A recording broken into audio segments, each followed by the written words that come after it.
En este mundo del espectáculo, en este mundo de pantalla, en esta gratificación inmediata social, en este mundo donde todo pasa en menos de 24 horas, y ya Venezuela no es el headline de CNN, ¿qué va a pasar en el país de la arepa, la cachapa? Para eso hoy tenemos por primera vez en cuántos meses, Ricardo, un invitado. Un invitado que sabe mucho de política internacional y justamente nos va a transmitir ciertas informaciones que como uno no conoce. Y a mí me toca hoy hacer las preguntas estúpidas. Ricardo. Buenos días a todos los amigos de Panorama Semanal. Tenemos invitado de lujo, una persona que es un académico y conocedor de este tema. Y siempre es bueno que sean los expertos los que opinen principalmente, no los únicos, pero los que opinen sobre los temas que son de interés y también que son complejos, como este caso, que es bastante complejo, el caso de Venezuela. El señor Calcaño. Alvin Calcaño. Alvin. ¿Tú eres Elvin. ¿Tú eres familia de Calcaño el famoso? ¿Cuál de? El único Calcaño famoso era el de la lucha libre. Ah, no. ¿Te lo llevaste, Calcaño? Calcaño, ¿tú te acuerdas de eso? Pero los calcaños generalmente eran caucásicos, ¿te acuerdas? Sí. Es que un apellido de allá. Pero yo soy de los calcaños de Sánchez. Sánchez Samaná. Ah, sí. Bien, ahí hay una mezcla. Sí. Elvin, buenos días, estamos en Panorama Semanal. Un honor estar aquí, Ricardo, Héctor. Bueno, vamos a empezar hablando, Héctor. Empecemos primero. Se quedó Maduro. No, la OEA no pudo. No con Maduro, sino está cansada la democracia. Es verdad lo que dicen los expertos y los que están escribiendo y pensando sobre la democracia y el liberalismo en el mundo occidental. Hay un cansancio, un agotamiento, hay una caída. Sí, yo pienso que es uno de los temas a tener en cuenta, ¿no? Cuando queremos conceptualmente situar lo que está ocurriendo en Venezuela y en otras zonas del mundo, que es el agotamiento, ¿no? De la democracia liberal tal como la conocemos, la democracia liberal que se constituye a partir de las revoluciones burguesas del siglo XVIII y XIX en Europa. Y tiene mucho que ver el hecho de lo que algunos autores señalan, Piketty, entre otros, David Harvey, que es el desanclaje social del capitalismo actualmente. Y aquí hay un punto que a mí me parece clave. Desanclaje social del capitalismo, que es un capitalismo socialmente desanclado cuando pasa de la producción a la gestión del dinero. Es un capitalismo centrado en las finanzas y que por lo tanto estructuralmente provoca que no haya un vínculo necesario entre acumulación y bienestar para la mayoría de la gente. Eso que Klaus, que Offe decía, ¿no? del pacto entre capital y trabajo, que da lugar al estado de bienestar europeo en el contexto del final de la Segunda Guerra Mundial y que es lo que logra crear la gran clase media de esos países centrales, ¿no? Del Atlántico Norte, Estados Unidos, Inglaterra, Francia, Alemania. Eso se ha ido rompiendo y ha ido, por tanto, manifestándose en una precarización de esas clases medias, donde, por ejemplo, en Estados Unidos, en los últimos 30 años, los salarios de la clase media se han mantenido estancados, mientras que los ingresos del 1% más rico han crecido hasta 22 veces en ese país. Por tanto, uno tiene que entender a Trump en el contexto de ese tipo de fenómenos. Y a nivel mundial, en nuestro caso en América Latina, es una democracia que no ha podido traducirse en la economía de la gente. Pero Venezuela, que es un caso muy particular y único, Venezuela fue la primera democracia propiamente en América Latina. Venezuela es la primera democracia. Sí, por fuera de Haití, ¿no? Formalmente hablando. Y entonces, no estamos hablando en tiempos muy modernos, ¿no? Siglo XX. Finales de los años 50 y lo que significó para Venezuela, ¿verdad? Exacto. Entonces, el problema de Venezuela es que los partidos tradicionales sucumben, ADECO y copellanos, ADECO y COPEI, y dan paso a un proyecto político que lo inicia Hugo Chávez. Entonces, Venezuela se puede decir que es el primer país donde la democracia liberal experimenta una fractura real. Sí, se podría hablar de ello. Claro, hubo otros eventos anteriores en América Latina, pero en Venezuela es donde más claramente toma cuerpo en el fenómeno del chavismo. Y ese punto, Ricardo, a mí me parece clave, porque no se puede entender la Venezuela actual si no vemos las causas que generaron el chavismo, si no vemos las causas sociales que dieron lugar a la caída del sistema político venezolano encarnado en AD y COPEI, ¿no? Luego del punto fijo del 1948, que se estuvieron alternando en el poder, y que al caer estos dos partidos y en consecuencia el sistema de partidos venezolanos, irrumpe Hugo Chávez. Hugo Chávez con unas características especiales, era un hombre mestizo, mulato, ¿no? Era un personaje que reivindicaba lo popular. No era el apéame dos. No, bájame dos. Bájame dos. Sí, no era el bájame dos. Bájame dos fue un periodo de tanta abundancia que la gente, si le pedía una cerveza, bájame dos, porque había tanto dinero. Los cifrinos le decían. Pero que eso era una parte de la sociedad. Parte de la sociedad. Hay un dato que yo lo menciono lo mencionaba, por ejemplo, en Ecuador, que yo trabajé allá un buen tiempo y había compañeros venezolanos que éramos colegas en la universidad, profesores, y yo les decía, mire, para mí hay un dato que es contundente a la hora de uno poder entender por qué surge Hugo Chávez. Y es que en Venezuela, en el 1998, cuando Chávez estaba en aquella famosa campaña, el 29% de las personas al 1998 en Venezuela nacían, crecían y morían sin visitar un médico. Eso es un dato. 28%. 29% de los venezolanos. Un 30% casi de los venezolanos nunca fueron a un médico. Nunca fueron a un médico en el 1998. Por eso trajeron cubanos. Luego de Hugo Chávez, la cobertura casi llegaba al 100%, reconocido por la UNESCO en su momento. Entonces, hay que tener en cuenta ese tipo de elementos para poder ver, en mi criterio, este tipo de fenómenos y dinámicas como son, sin embargo, y no como uno quisiera que fuera. Sin embargo, el presente y la realidad es que ese pueblo está fatigado. Usted puede verlo y puede filosofarlo de la manera que usted quiera, pero es un pueblo fatigado que tiene casi 8 millones de almas fuera de su territorio. Pero vamos a la lógica. Vamos a la lógica y a la realidad real. Si tú sacas los PLDistas y el FP, se van 7 millones de ellos. Y el gobierno de Luis se queda en unas elecciones sin los 7 millones de PLDistas que se fueron. Definitivamente Maduro tiene una base popular. ¿De cuánto es esa base popular que apoya a Maduro, que está en el poder, como se dice? Más o menos, ¿qué base tiene Maduro para enfrentar una guerra civil, que es lo que puede venir ahora mismo? Aproximadamente, según datos que he conocido muy de cerca, hay entre 4.5 y 5 millones de votantes chavistas todavía. Convencido. Todavía le llaman chavista para mantener el branding Chávez, pero sí, son maduristas. Si se identifican como chavistas, claro, y ya Maduro desde el 2013 es el líder visible, ¿no? Y el presidente.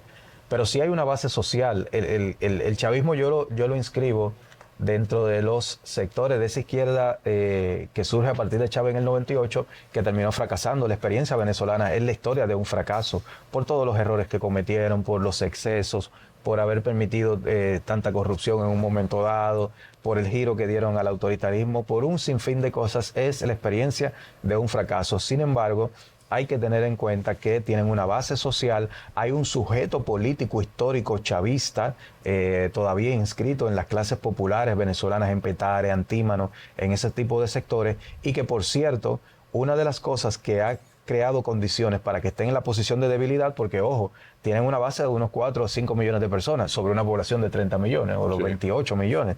Por lo tanto, son una minoría hoy día que detenta el poder a partir de esa condición minoritaria. Pero es un sujeto político que está ahí, y lo que quería señalar es que, de hecho, una de las causas de que el chavismo esté en la situación actual de debilidad y Maduro y cada vez tengan que intensificar más el factor autoritario es por el hecho de que los sectores opositores le han disputado a las clases populares. Hoy la mayoría de la gente en las clases populares venezolanas, en Petare había un cacerolazo, que es el barrio más grande de América Latina y que es el mítico barrio, ¿no?, del chavista. Ahí hubo un cacerolazo el martes, el lunes. Masivo. Y eso es un dato contundente para uno poder ver que ya ellos han perdido una parte de esa base popular. Pero si a 90 kilómetros de Estados Unidos se ha mantenido un régimen cubano, y los cubanos están metidos en Venezuela, tampoco van a poder salir. No, pero perdóname, pero no, sabes que son contextos distintos. Por eso yo dije, yo iba a hacer las preguntas estúpidas. No, aquí. Cuba es otra cosa. Otra cosa. O sea, Cuba es primero Cuba ya no es nada. No, es otra cosa. Lo que Cuba hizo en un momento determinado no lo hizo ni un imperio. Cuba ayudó a derrumbar el racismo, a la apartheid en África, viejo. Y fue el único país que reivindicó a Nelson Mandela. Y Cuba mandó... Cuando Mandela lo reconocían como terrorista. ¿Entonces cuál fue el país que visitó Mandela primero en el mundo? ¿Cuál fue? La Habana. Entonces Cuba es otra cosa, no me lo mezcles. Sí, pero Cuba no es lo mismo. No es lo mismo de hace 30 años. Pero hay una historia, hay un respeto universal. Pero no es lo mismo esto. Es que un tipo que llega al poder y te dice que está hablando con un pajarito.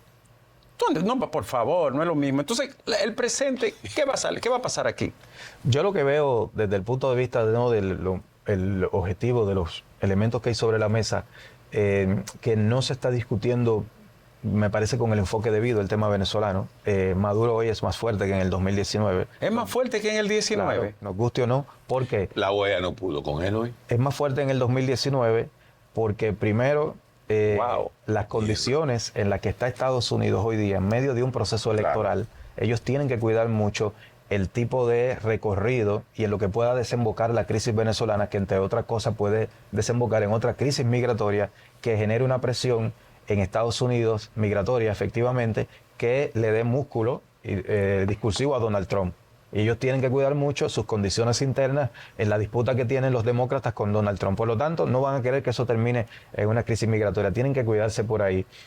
Por otro lado, en Venezuela hoy día hay una penetración importante de intereses turcos, de Indonesia, de Rusia, Irán, de China, mucho más consolidados que lo que había en el 2019. ¿Cómo se manifiesta? ¿En inversión o negocio? ¿Qué tipo de...? Sí, negocios, y es a partir de esos intereses que Venezuela... Eso complica más, ¿no?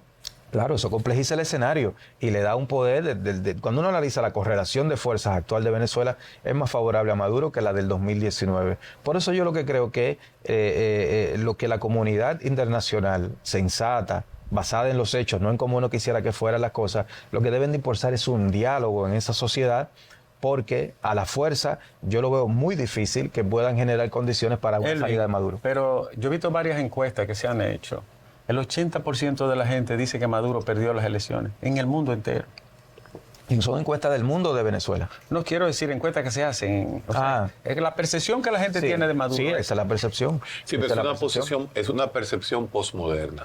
Héctor, que se desbarata en 3 días. Sí, pero que todo el mundo piense, la inmensa mayoría, que tú perdiste también. Pero un fenómeno. Calcaño acaba de decir un punto vital, y es el hecho de que los americanos no quieren otra migración grande.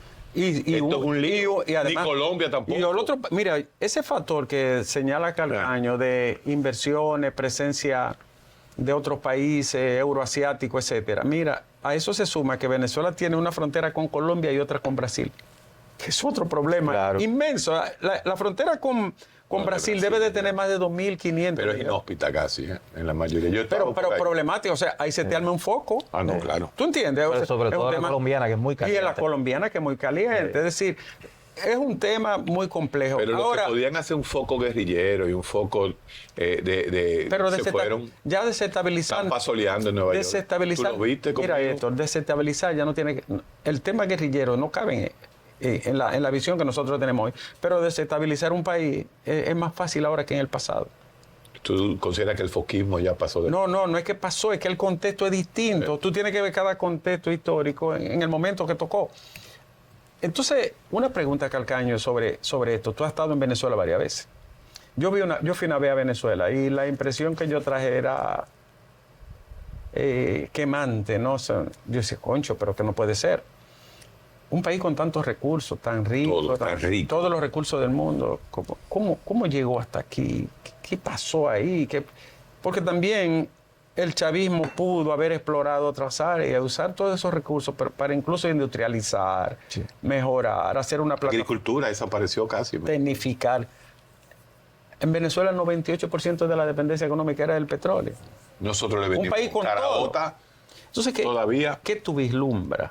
Aparte de lo que tú señalas cuando hay crisis, o hay guerra, o hay el uso de la fuerza por cualquier vía, o hay negociación o acuerdo. ¿Y qué tú vislumbras? Sí, yo creo que de hecho, y esto va a chocar con este tiempo, ¿no? Ya Héctor hablaba, ¿no? de lo posmoderno y demás, y va a chocar con una opinión muy instalada que yo veía ayer sobre la posición de Lula, Petro y López Obrador en la OEA, sí, que Bueno, no votaron a favor sí, que yo creo que es la posición correcta desde el punto de vista de la posición de esos tres presidentes, porque es lo que les permite. En Venezuela ahora mismo hay pocos presidentes hoy día en América. Ellos pidieron transparencia y que se recuenten las actas, y pero, no han reconocido, pero cuando fueron a la OEA no votaron en contra de Venezuela. Pero me parece que fue correcto, porque ellos lo que están haciendo, primero, hay varios elementos ahí que hay que tomar en cuenta. Venezuela está fuera de la OEA. Eso no iba a generar nada. Eso iba a ser una vaina simbólica. ¿Está fuera de la OEA? Está fuera de la OEA. Eso iba a ser una cosa simbólica. Déjalo ahí, porque debemos de hacer una pausa y retornamos entonces para que retome el tema. Bien, para yo no quedar como un idiota en este programa de hoy, vuelvo a la misma pregunta. ¿Y no hay una influencia cubana entre los organismos de seguridad maduriana, ese semi-estalinismo, esa seguridad típica que hay que ha dado su resultado en Cuba, se está aplicando en Venezuela realmente? Yo creo que sí, en un momento dado hubo una gran influencia cubana en los sectores de salud, educación y seguridad. Creería que hoy ya no tanto. ¿Cómo Chávez produjo que se viera todo el mundo con médicos? Fue con los médicos cubanos, sí, que estaban de vago en Cuba. En buena medida. Sí, yo creo que ya la influencia cubana en Venezuela no es un factor tan determinante. Cuba sí está en una situación de debilidad. Hay informes, datos que hablan de que la situación cubana de hoy es peor que la del periodo especial, ¿no?, que se inaugura en el 1994. Creo que habría que matizar bastante esa presencia cubana. Hoy día son más importantes factores rusos, factores chinos, Turquía, que está muy presente en Venezuela. Irán. O sea que la verdad no importa. En el mundo la verdad no importa. Hay dos bloques. Como dice Lakoff, importa el efecto de verdad. Importa el amigo Donald Trump es un experto en eso. Se lo digo Nietzsche. Tú decías del tema de la OEA. Mira, la OEA, yo siempre digo que no ha servido para nada y que la OEA juega papeles coyunturales que a veces son muy despreciables. Mira, yo te voy a hacer solo un recuento de tres. Tumbaron a Manuel Zelaya en el 2009, creo que julio del 2009. La OEA se tragó su saliva. Tumbaron a Evo Morales, le dieron un golpe de Estado en el 2019, el 20 de octubre, si lo recuerdo bien. La OEA no emitió un comunicado. Tumbaron a Dilma Rousseff y la OEA, todo eso lo apadrinó. Ni hablar del pasado, ¿no? Todas las diabluras que hizo la OEA con nuestro país, con otros países, con Centroamérica. La OEA a nosotros nos legitimó una invasión. Pero no voy a hablar del pasado, sino del presente. ¿Qué hubiese ocurrido con una resolución de la OEA que se impusiera sobre Venezuela? ¿Qué hubiese pasado? Nada, porque Venezuela no pertenece a la OEA. Venezuela se salió de ese organismo regional multilateral. Entonces, por eso yo mencionaba que hoy día, y por eso no el tema de los efectos de verdad, hay una verdad instalada, sobre todo en el ámbito de las redes sociales, y todo el que se salga de esa verdad es poco menos, ¿no?, que un promadurista y no esas tonterías que hay hoy día.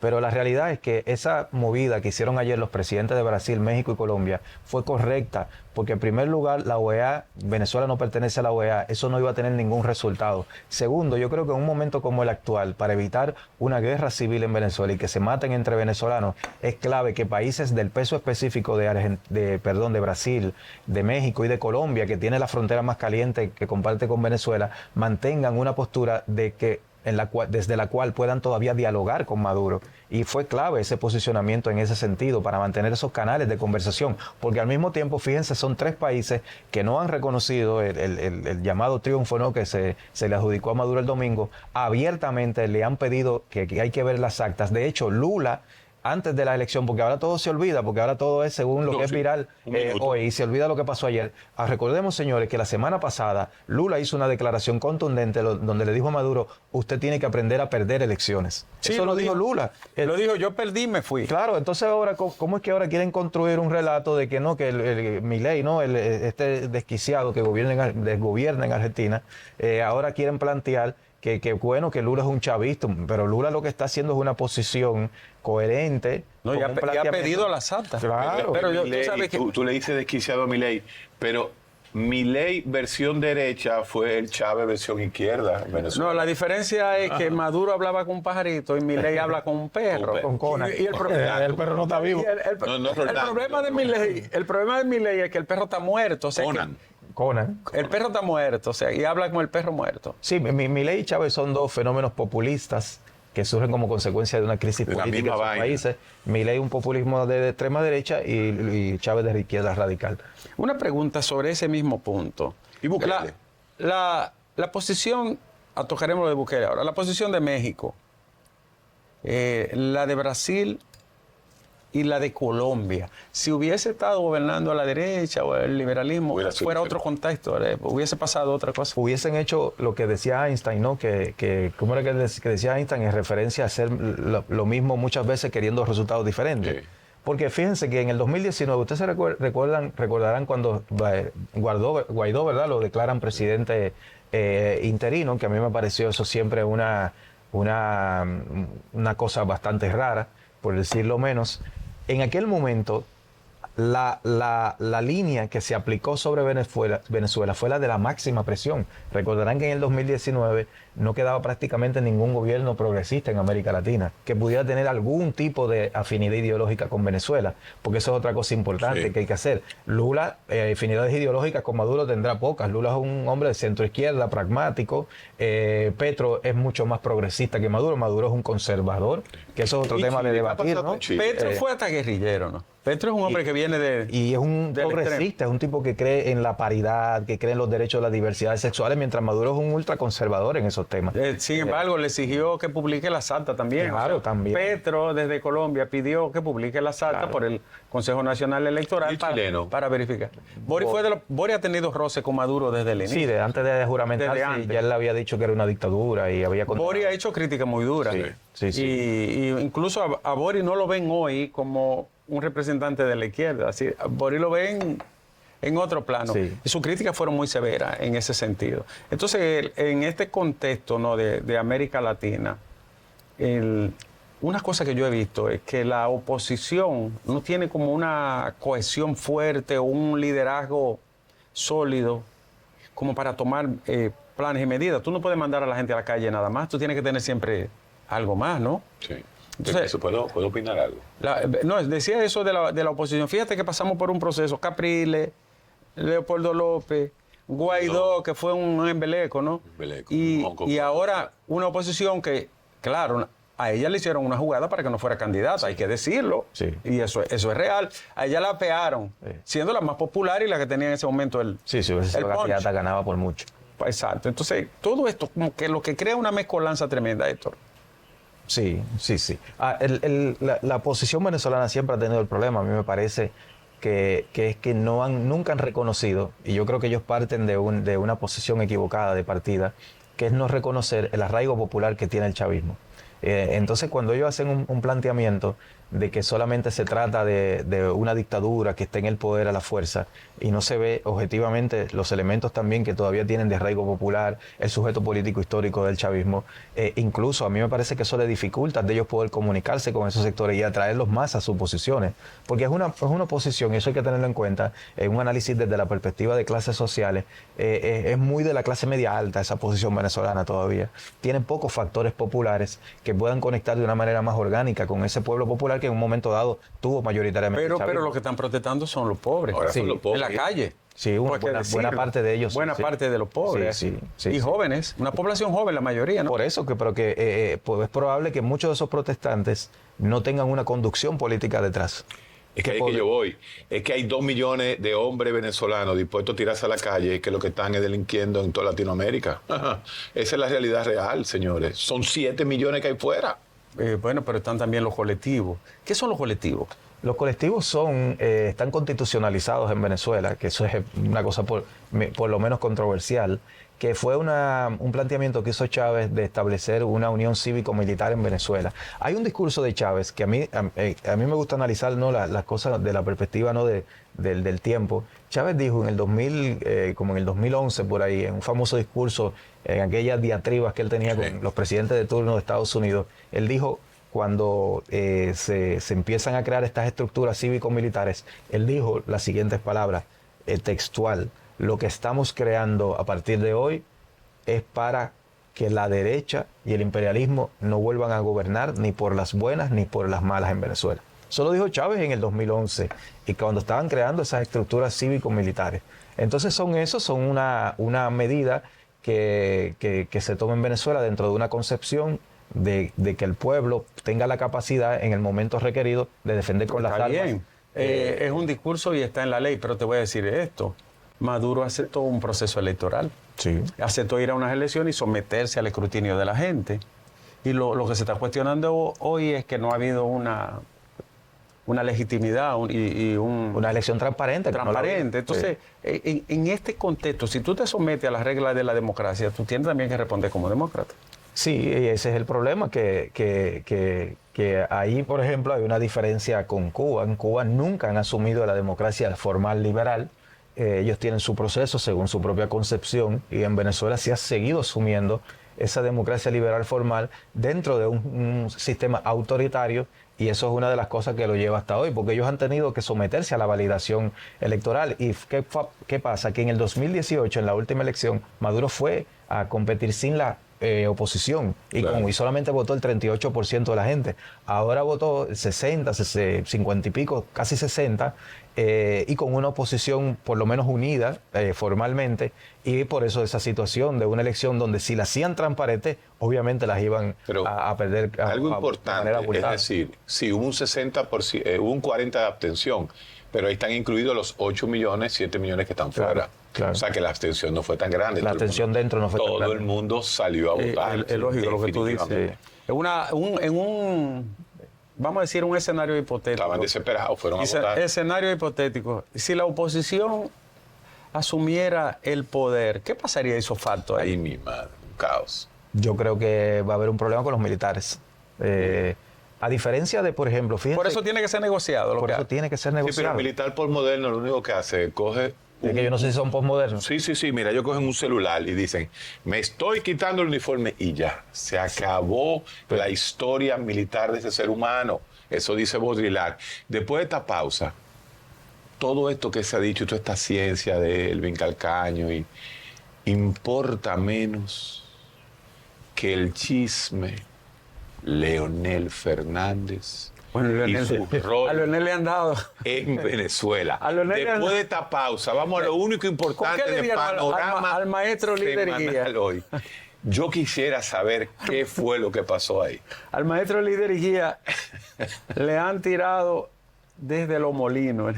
Ay, tú lo saliste a defender ayer. No, yo lo que dije es que él tiene poco que decir, porque ¿qué iba a decir él? No, pero le han dado tan duro y tú lo defendiste. Tú eres un tipo noble hasta con lo que no te gusta. Fíjate que él, al final le dijo, lo más conveniente en este caso sería presentar las actas. Y es verdad, porque ¿qué puede decir él? Ahora le han dado duro. Y hay gente que cree que es aquí, no, donde le han dado duro es fuera de aquí. No. Vamos a la pausa y regresamos. Vínculos económicos, Mangú para la Fundación Global, Mangú, Petrocaribe versus Habichuela. 8 años Petrocaribe. ¿Cuál es la deuda que tiene Leonel Fernández Reina con el chavismo? Elvin, ¿tú sabes algún chisme? Ponte chismoso ahora.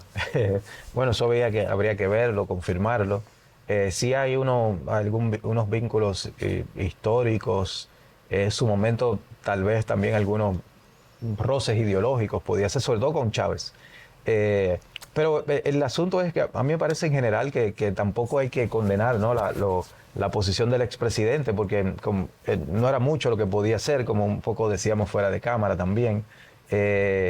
Y por otro lado, yo sí insisto en que Venezuela lo que debemos fomentar desde afuera es que vayan a un proceso de negociación, y los procesos de negociación cada parte tiene que ceder y que ganar algo. Y yo creo que en ese sentido la posición del expresidente es correcta en ese punto de estar allí como una persona que tiene mucho prestigio internacional y que le permita, ¿verdad?, unos canales al régimen venezolano para que sean conducentes a una negociación. Porque en Venezuela o va a haber una guerra civil o va a haber una negociación, porque no va a Una ser... larga negociación. Sí. Se va a pasar Maduro 9 años saliendo del poder. No sé, pero Pero no va a haber elecciones. Eso es uno de los escenarios que de lo que me han dicho se podrían estar manejando, sobre todo ¿Nuevas elecciones? Sí, de aquí a un año o dos. Sí, es un escenario que se está manejando de una especie de salida por ese lado. De lo que me han dicho personas que tienen allá conocimiento de la situación. Sí. Tampoco es que es algo oficial, pero yo creo que que lo que hay que fomentar es que vaya ese país a una negociación, porque lo otro es la guerra. Elvin, Leonel Fernández, si yo soy Leonel Fernández, yo no voy como observador. Es que era la foto, lo único que necesitaba era la foto. No. Bueno, Leonel jugó un papel ahí y dijo, si sale bien, yo me encaramo en esta ola y internacionalmente es lo menos que me toca ir a la OEA a dirigirla. Ahora, si sale mal, yo no sé qué puede ocurrir. Ahora, yo digo que yo no hubiese ido, porque Leonel debió de poner como condición que entrara todo el mundo a observar. Y sin embargo, Ahí está el detalle. devolvieron un avión. El metamensaje es que Maduro aceptó a Leonel porque Leonel es de Maduro. A los otros no lo aceptaron. Entonces, ¿qué debió de hacer Leonel Fernández en ese momento? Dice, mire, esos expresidentes y observadores que acaban de devolver de Panamá fue que Sí, de Panamá. no lo dejaron entrar. El avión no dejó despegar. Yo considero que deben de venir, pero Leonel no se pronunció tampoco. Ahí, eso fue su error. Él cayó ahí. Ese fue su grave error. Fue un paso muy arriesgado del expresidente y ha terminado cayéndole encima mal. Porque yo creo que fue arriesgado. No sé si él fue por una disposición propia, algún asesoramiento u otra cosa. El asunto Fue es por que... propio. Ahí ningún asesor lógico le hubiera dicho que fuera. El asunto es que, señores, como estaba planteada la situación en Venezuela, era porque yo no soy un experto y yo sabía que ahí iba a haber... Pero yo usé la palabra embrollo, ahí va a haber un embrollo. Es que ahí... Hasta Omar ha cogido de ahí. Indefectiblemente estaban planteadas las condiciones para eso terminar como está, porque tú tenías a una oposición diciendo que solamente era válido si ganaban. Y tú tenías a un Maduro diciendo desde el baño de sangre y vainas de ese tipo. Que un baño, entonces, o gana un baño. Eso no iba a terminar bien y meterse allí en unas condiciones de esa naturaleza, por lo menos yo no lo hubiese aconsejado. Bueno, entonces, pero como tú señalas, en un futuro cercano, si hay la eventualidad plantea una negociación, una salida, porque habrá algún tipo de acuerdo, debe de haber. Si hay algún tipo de acuerdo, Leonel juega un papel todavía. ¿Tiene la lucidez para eso? Sí, lo podría jugar porque es de los pocos actores internacionalmente legitimados, digamos, entre todos los núcleos ideológicos y sectores, que todavía tiene un canal de comunicación con el gobierno venezolano. Son pocos los actores reconocidos internacionalmente, tanto por gente de derecha como de izquierda, que tienen una posibilidad de conversación. Por eso yo decía, en ese nivel no me parece incorrecto que tuviera el expresidente. Ahí voy. Donde me parece que no es correcto es en el efecto mediático y político que eso está. Además, sí, tardó mucho para hablar. Pero oye, tardó mucho. En el 2000, eso también fue contra él. En el 2028, que van a haber elecciones aquí, como esta transición y la salida de Maduro va a ser larga, posiblemente en el 2028 el héroe de la salida de Maduro sea un personaje tipo Leonel Fernández, que tiene cierta relación con él y puede mediar su salida. O sea que quizás Leonel está jugando para dentro de 3 años. Puede ser un escenario. Yo vi las declaraciones y el comunicado, por cierto, lo vi tarde, que publicó el Centro Cártel. ¿Todavía el Centro Cártel conserva prestigio, credibilidad en América Latina? No sirve para nada. El Centro Cártel, cuando uno analiza este tipo de instituciones a partir de quienes lo financian, uno empieza a tener dudas, ¿no? El Centro Cártel lo financian las petromonarquías del Golfo Pérsico, fundamentalmente. Las petromonarquías del Golfo Pérsico.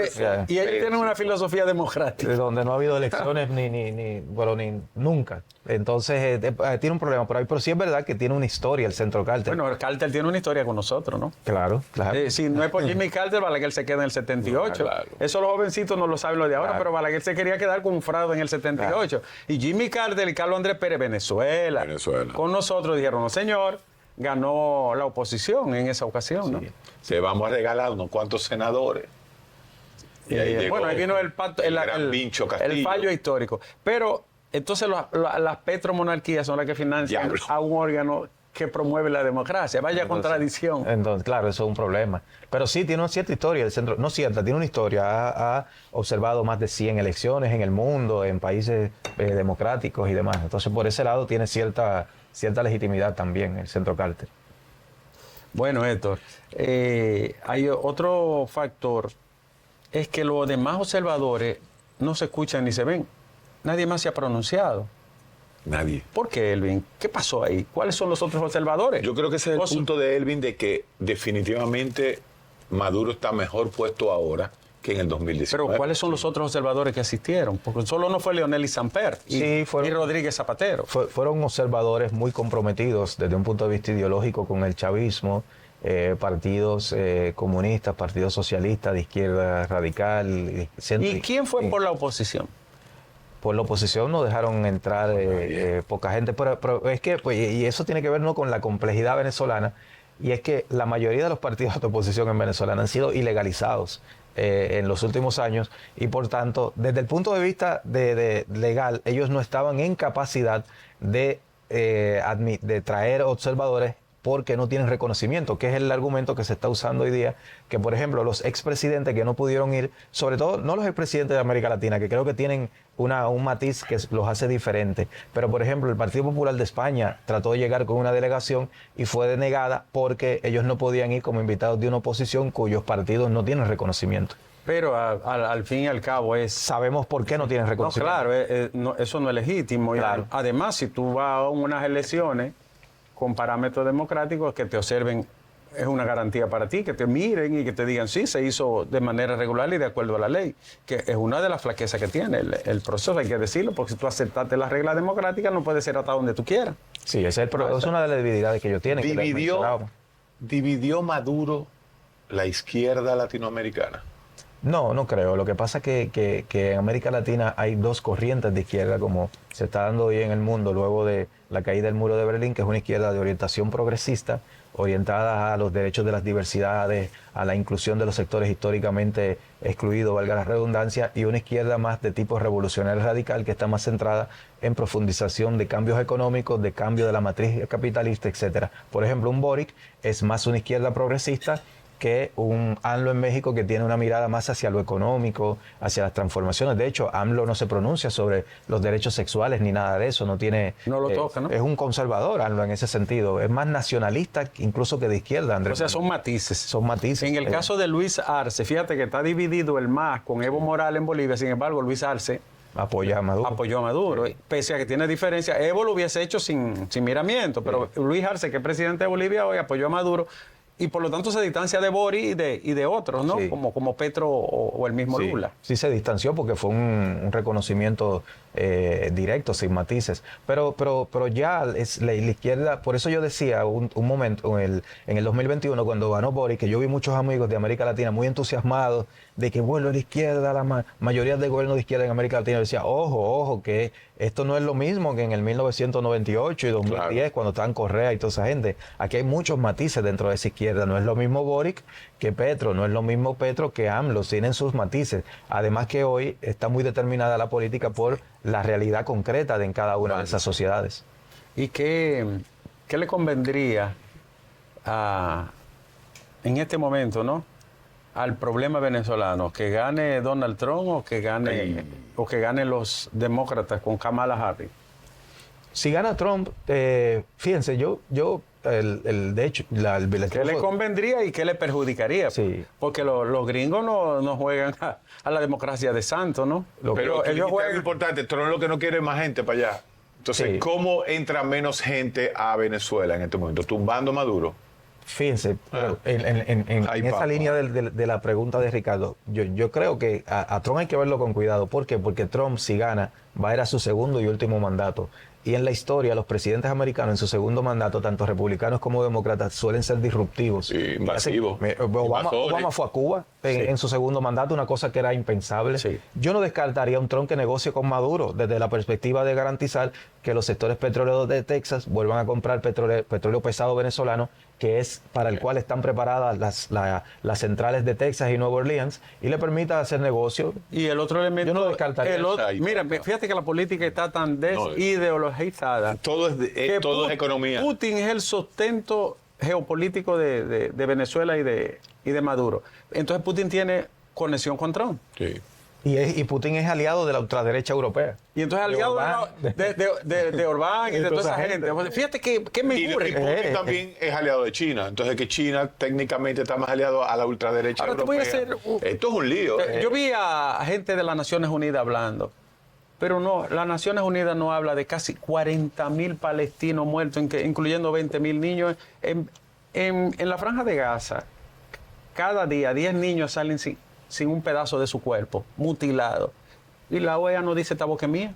Y no solamente ¿Y por qué entonces a Venezuela le importa la OEA? Y no solamente eso, sino que en Gaza hoy día se le está infligiendo un daño a los niños por la hambruna que está provocando. Sí, ni pueden ir a la escuela ni pueden comer. Niños desnutridos que van a criarse con todos los problemas que eso implica. Pero ahí la ONU no dice esta boca mía. No, yo he visto gente, por eso es que yo soy crítico a veces con los estados de opinión de las conversaciones digitales, ¿no? Como se dice ahora. Y es que ayer yo veía que era como una suerte de tendencia, incluso un programa digital de aquí del país muy conocido. Están hablando, ¿no?, que Maduro es un genocida. Y yo, bueno, eso vamos a ver, Maduro es lo más lejos que puede estar de lo que a mí me gusta. No tengo ninguna afinidad prácticamente con ese personaje, pero decir que es un genocida creo que es pasarse varios pueblos, ¿no?, como dicen los españoles. Ahora, quien sí es un genocida es Netanyahu. Y en esas discusiones nadie ha hablado de Netanyahu. O es reivindicado. O es reivindicado por yo lo dije. Entonces es muy loco todo lo que está ocurriendo. Me he granjeado alguna antipatía o hasta desprecio por algunos amigos que yo quiero mucho de la izquierda, pero Maduro no es mi paradigma. Maduro no es mi paradigma, ni encarna lo que yo aspiro en política. El señor Maduro no, yo lo siento por ustedes. No lo dije hoy, lo dije en el 2015. No es mi paradigma, no encarna lo que yo pretendo, ni creo que sea paradigma de un revolucionario digno de imitar. Y hay gente que se incomoda por eso. Porque tú la estupidez. Mira, lo único que tú eres anti-estúpido, realmente. Y cuando salió, yo recuerdo. Es que esa es la peor ideología. Reacción tuya, claro. ¿Tú te acuerdas, Abel? Esa reacción tuya con los pajaritos. Y tú me preguntaste, pero es alucinando que está. Y digo, no, esto parece que es una metáfora de un imbécil. ¿Tú te acuerdas? Es la metáfora dije, de un esto dame imbécil, una lectura del pajarito. Sí, psicoanalítica. Yo dije, lo va a hacer una vez, pero después lo hizo varias veces. Así es. No, yo honestamente... Bueno, y ayer invitó a Elon Musk a una pelea. Lo invitó. Sí, pero es una línea trompiana, ¿no? No, Sí, pero que habla de un individuo que tiene sus cosas, ¿no? En ese Porque sentido. no creas que Elon Musk es menos díscolo, ¿no?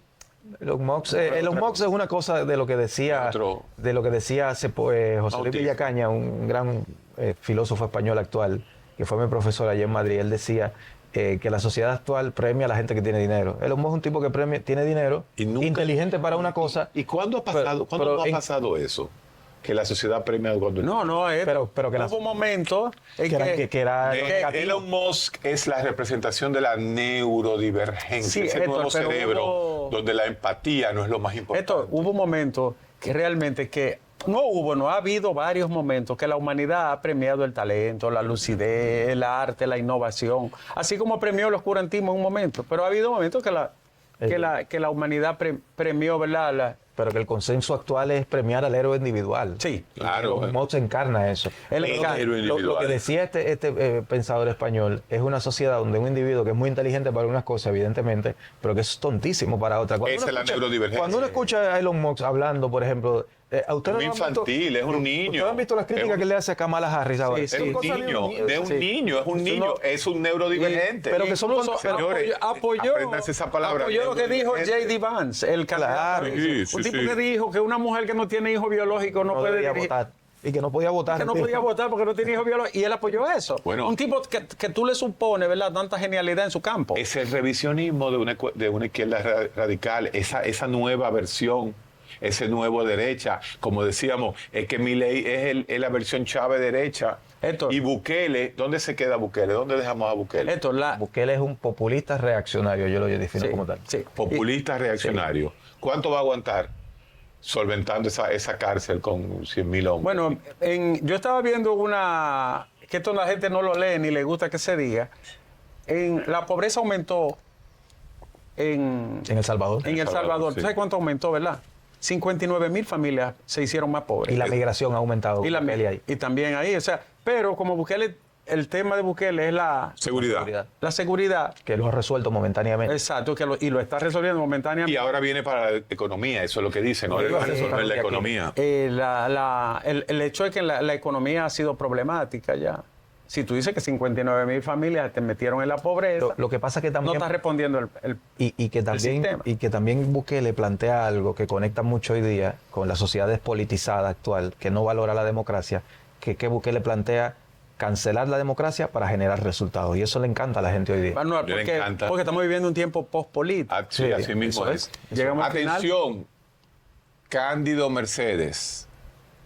No te volvemos a invitar, ya con Elvin Calcaño.